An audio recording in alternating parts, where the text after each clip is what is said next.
Bien, mis estimados estudiantes, debido a la realidad que acontece dentro de nuestro país, nos vemos obligados, en todo caso, a tomar lo que son las clases a distancia. Cabe resaltar también que nuestra unidad educativa está ubicada en un área dispersa, ¿no? Que es de carácter rural, 6, 7, 8 horas de viaje.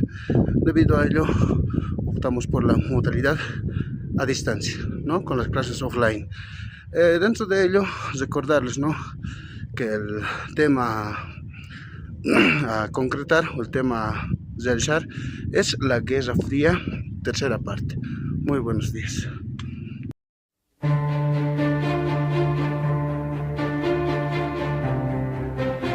Bien, a principios de la década de 1980, la Unión Soviética se enfrentaba a una profunda crisis económica y social. Entonces se podría decir que el comunismo estaba fracasando en la Unión Soviética. Después de que figuras como Brezhnev, Andropov y Chernenko intentaran abordar los problemas del país, en 1985 aparece Mikhail Gorbachev, el cual intentaba subsanar la crisis económica y social que se enfrentaba la Unión Soviética. Es así que Gorbachev lanza dos programas interconectados. 1. La perestroika y 2. El glasnost.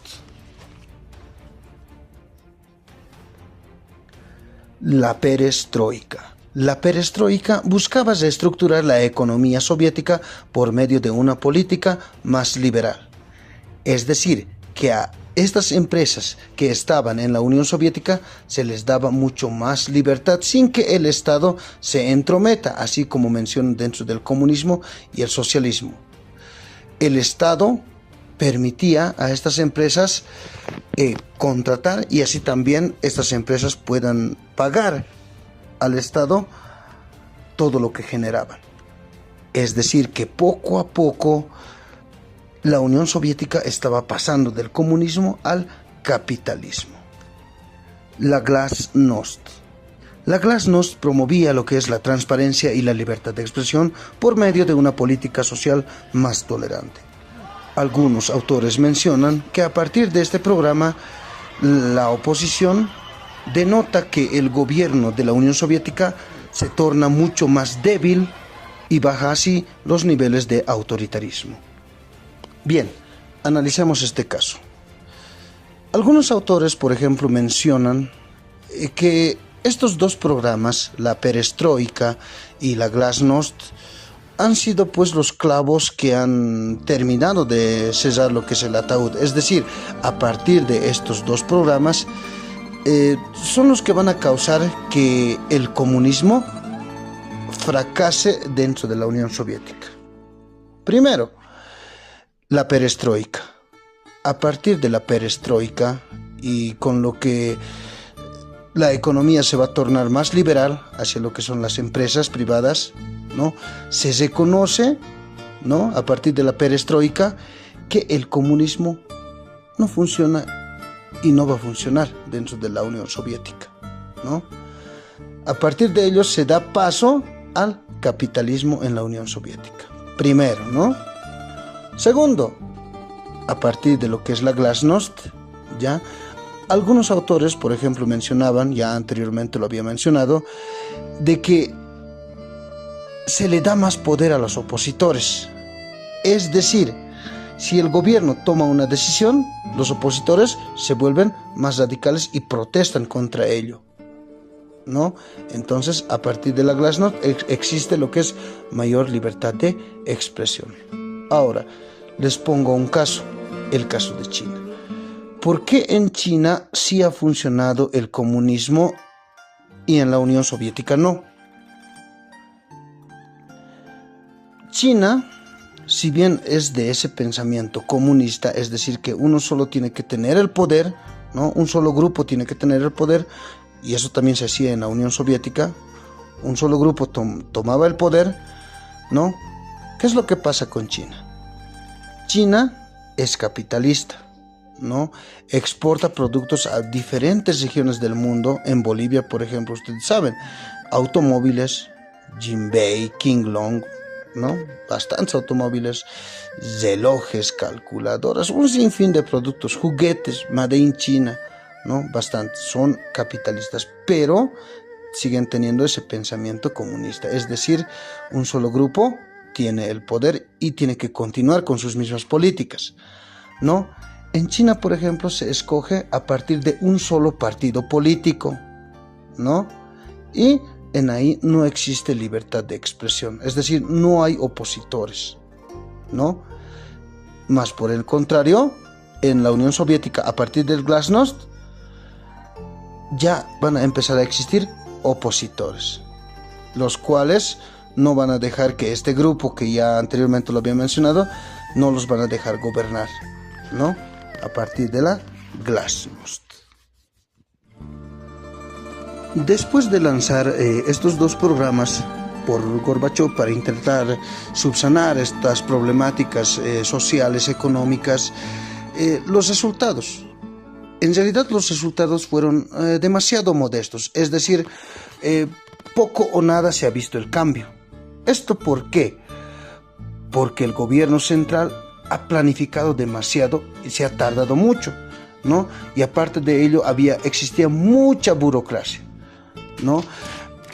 Cabe resaltar que también en esas épocas se van a presentar algunos eventos imprevistos, como lo que es el desastre nuclear de Chernobyl, por ejemplo, y lo que es el terremoto en Armenia en diciembre de 1984, lo cual va a ser un duro golpe en lo que es en la economía de los soviéticos. Entonces, estamos viendo hasta ahí que la Glasnost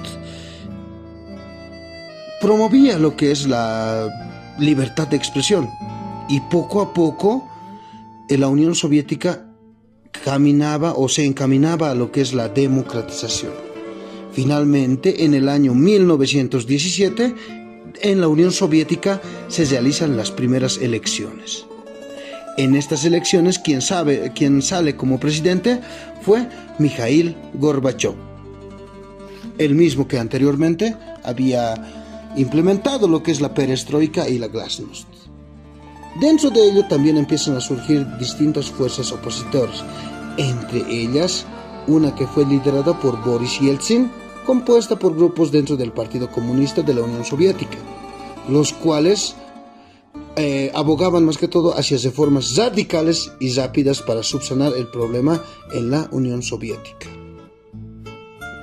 Bien, ahora mis estimados estudiantes, podemos observar lo que son los países miembros de la Unión Soviética, o estos serán los países que en su momento lo han integrado, ¿no?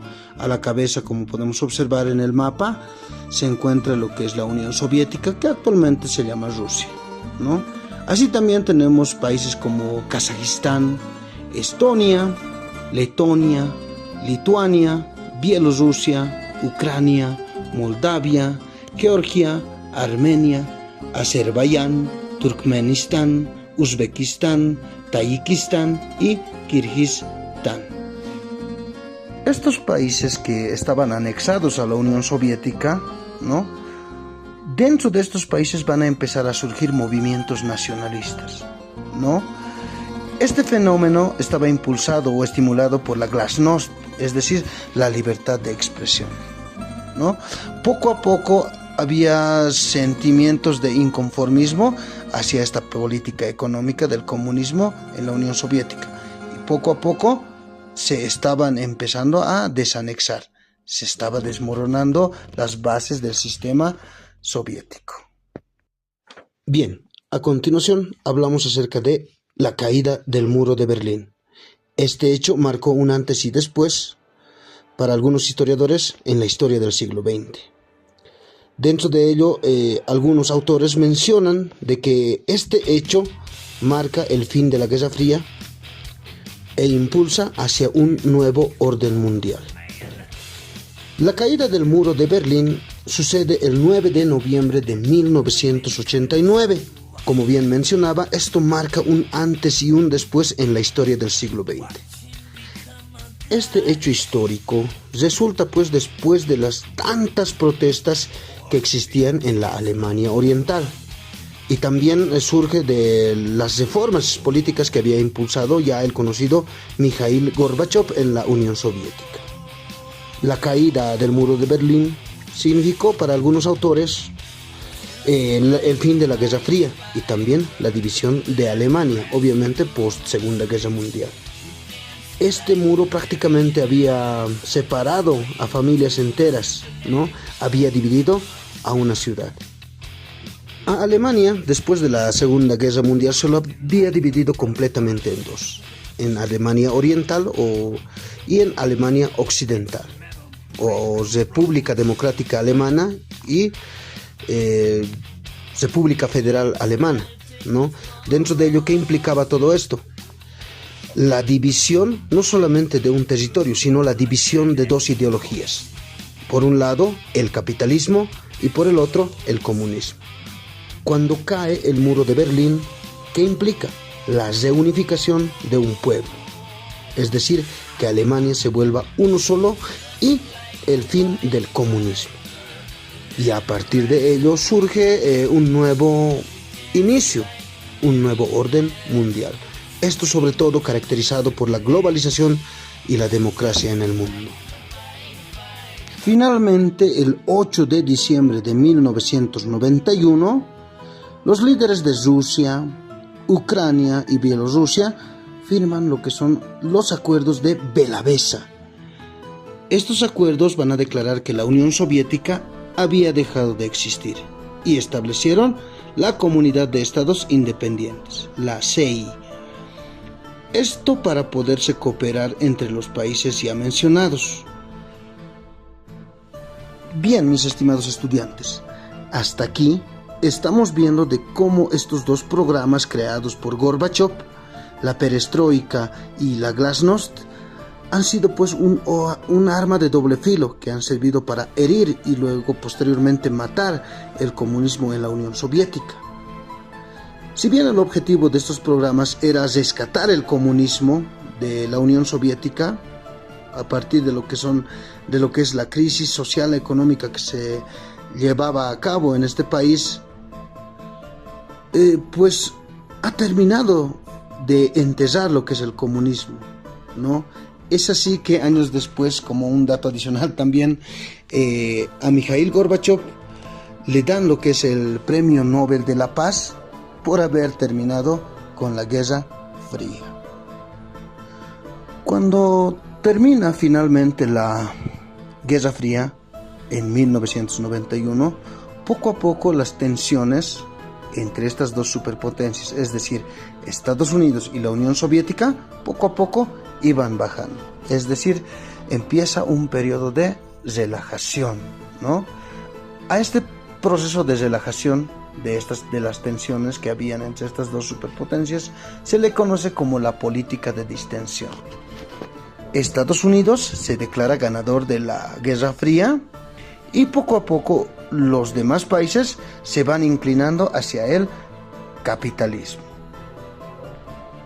Dentro de ello podemos mencionar al expresidente George Bush, no confundir con George W. Bush, estamos hablando de George Bush padre, el cual va a proclamar lo que es el liderazgo de Estados Unidos, ¿no?